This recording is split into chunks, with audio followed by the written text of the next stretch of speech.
Hello, 9th District Democrats.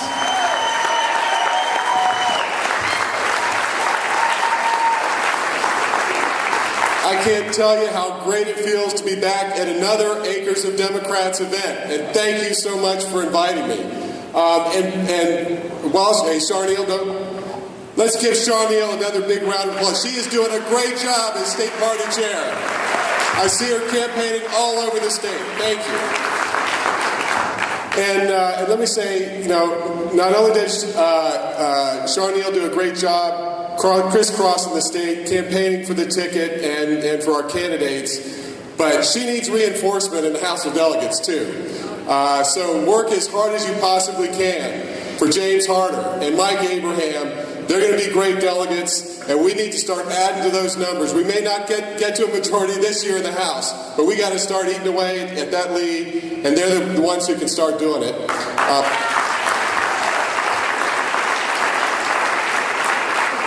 I'm also really glad to see my friends and my colleagues from the Senate, John Edwards and Phil Puckett. And let me tell you, I don't know any two individuals down there in Richmond who are fighting harder for Southwest Virginia than the two of them. They're a great team. You're well represented with them.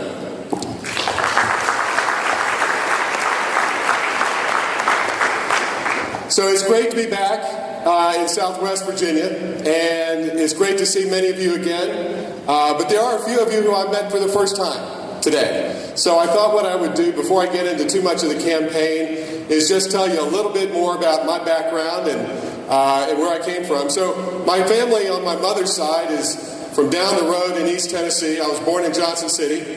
My grandfather was a Presbyterian minister there and finished up his call as president of Tusculum College. And I was raised in Loudoun County, which is about, 3.5, 4 hours due north. And was raised pretty much by my mom. My parents separated when I was young.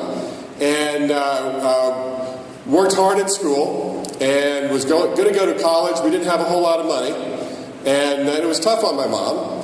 But we made it. And my first job out of high school was working construction as a laborer. And I worked in the construction yard. I did ditches, whatever was needed. That winter break, I did high-rise concrete construction. And then the following summer, I'd worked my way up to running a 135-pound jackhammer 60 hours a week in the hot Virginia sun. So let me tell you, I am no stranger to hard work.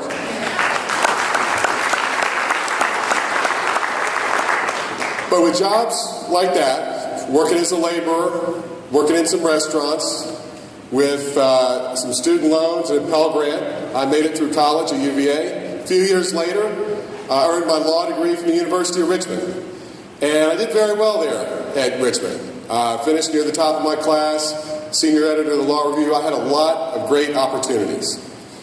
But the one that was most appealing to me was to go back to the same hometown where I grew up, in Leesburg, to raise my family there and establish my law practice there, and that's what I did. And that was 23 years ago. And I've had a general civil law practice that entire time. My wife, Laura, and I have 2 children. Our daughter is in college. She's a rising third year herself. And our son, Tim, is a senior at Loudoun County High. And I got my start in politics at the local level as a county supervisor. Never thought I'd be in politics.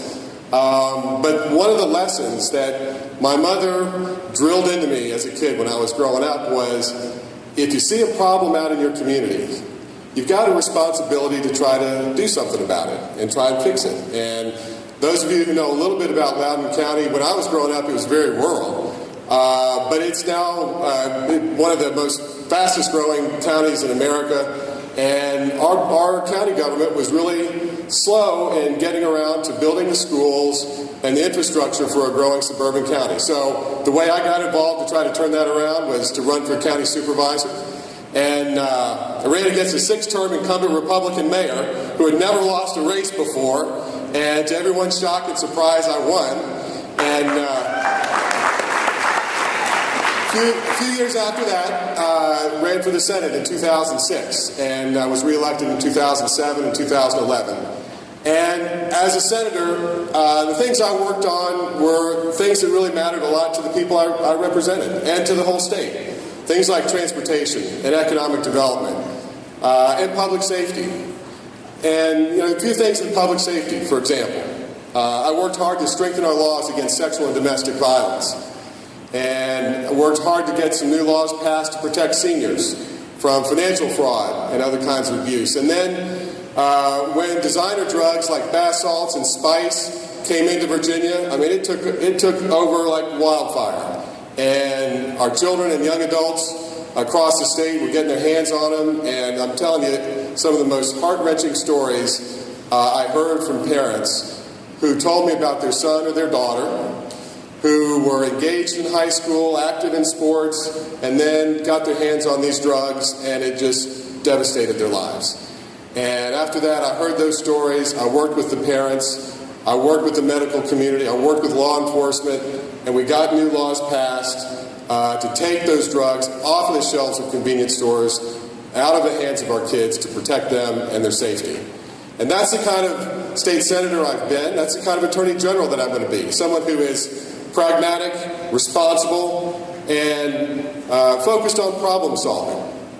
Now, I decided to run for attorney general to replace our current one, Ken Cuccinelli, who has thoroughly abused the powers of the office. And his actions have wasted taxpayer dollars, and they have undermined the credibility and the integrity of the office. And what he has done, and my opponent, Mark Obenshain, I know very well. I served with him in the Senate. And he would be a continuation of what we've had in the Attorney General's office for the last 4 years. He is a clone of Ken Cuccinelli, and Virginia cannot afford another Attorney General like the one we currently have.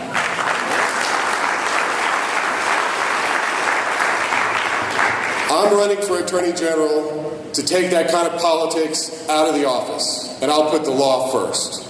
And I will make sure that, as Attorney General, I refocus the office on doing the things it ought to be doing, like giving objective legal advice to Governor McAuliffe and his new administration as he puts forward his agenda on job creation and on transportation. Look, we know what Virginians want. We know what they want. They want good jobs. They want a better education for their children. They want decent health care. They want a transportation network that's going to work for the 21st century. They want to build the American dream. And we're on their side. This team is on their side. So in addition to providing guidance and counsel to Governor McAuliffe, I'm also going to refocus the office on protecting Virginians and keeping them safe, and on defending and protecting people's rights, especially their civil rights. And you know, speaking of the integrity of the office,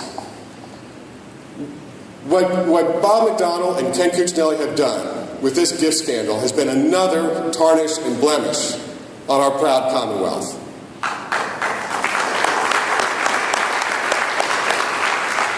My opponent, Senator Obenshain, has been very timid. He has refused to say that Ken Cuccinelli has mishandled the ethics scandal and the Star Scientific scandal. Instead, like me, I've been out in the forefront saying this is wrong and it needs to change. And we can't have an attorney general who's going to side with out-of-state energy companies against Virginians who are just trying to get what they're entitled to. That's wrong.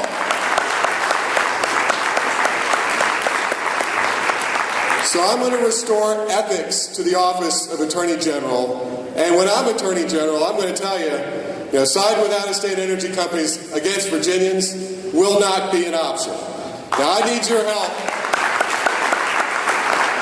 I need your help. We've got just a little over 2 months left. And in a statewide race, every vote counts. It always counts.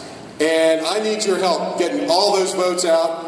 I'm all over the state, crisscrossing the state wherever I can. And I've been in a lot of elections. I am absolutely convinced we've got a great team. I'm proud to be on the ticket with Ralph.